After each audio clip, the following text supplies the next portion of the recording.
Hey everyone, welcome to week 7 of the devlog for my game. This week I designed and implemented the next world of the game, and so now we've got the first 2 worlds set up and ready to go.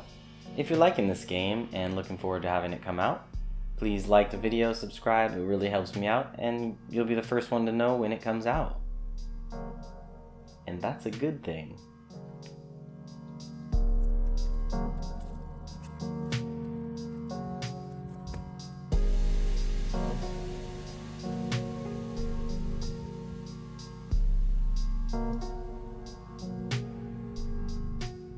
So last week, I completely forgot about making moving platforms for the game. It's something that I wanted to do, so that's the first thing I did this week.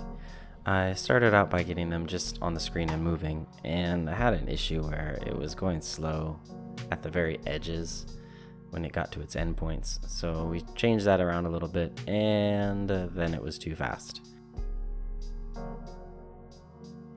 Alright, well, now that we've got it working, it moves a lot more smoothly, and we can control it with the switch. It can move spikes as well while they're on there, so everything looks like it's working pretty well. The switch can turn it on, and it still collides and kills the aliens when they hit. So overall, that part's done. Let's move on to the next step.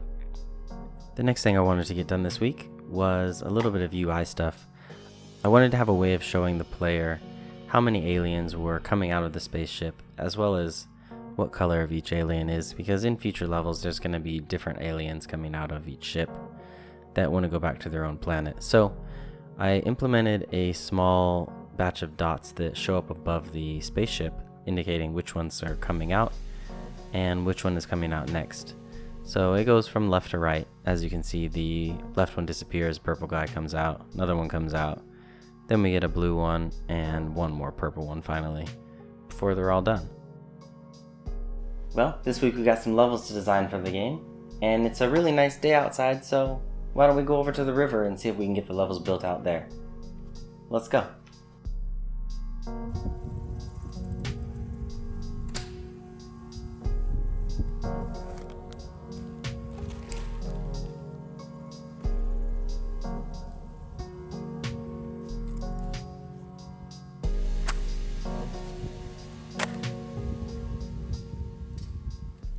I sat down. It was a really nice day out, but it was quite sunny, and yeah, my skin doesn't do so hot in the sun, so I found a nice shaded spot under a bridge and just sat down. It was a good place to work. There were a few kids over here fishing, and they caused a little bit of noise, but nothing too distracting for me. I was able to design all of the levels for the second planet.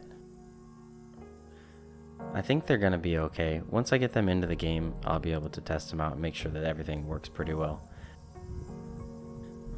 But I did get all of World 2 built out, which mainly is going to have spikes involved in the levels, where you'll have to avoid getting hit by the spikes. Again, I'm not really sure how difficult these levels are, but I don't think they're going to be too hard just from the way I designed them. I think most people should have a pretty easy time getting them completed.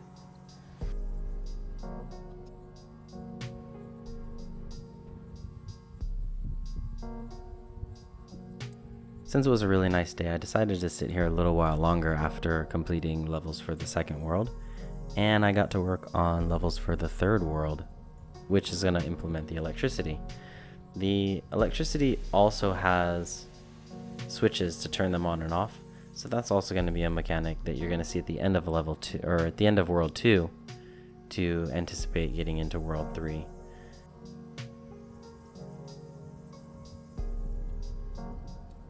I was starting to get pretty hungry at this point, so I was getting a little bit more distracted than I was in the beginning, and I think it was about time that I headed home. Overall, I think it was a pretty productive time spent outside. Got to get some sunlight as well as get some extra work done. When I got back, I started working on the levels that I had designed. I wanted to change some of the first world levels because I didn't like the way that they restricted movement of the player. So I redesigned a couple of those, and I also decided that I wanted to have 10 levels per world. So I also updated the title screen to have the space for 10 levels. Once I got the rest of World 1 finished out and updated, I moved on to making some of the levels for World 2. Like I said, this world is going to mainly be using spikes as an obstacle, so I started the player off on the first level of World 2 with just landing on some spikes. It's not anything difficult, all they need to do is move around. I'm not quite sure if I'm going to keep them in the order I built them. I might reorder them for difficulty once I play through them and figure out a good progression for how they feel as far as difficulty goes. But these are the levels that I think are going to work pretty well overall together. I think that the difficulty level does kind of increase as time goes on, so we'll get to playing them this week and seeing what people think.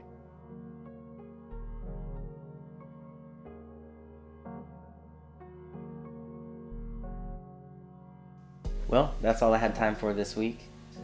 I did design a whole nother set of levels while I was out there, but I didn't get the chance to implement it, so that'll happen next week. And we'll see where it's at then.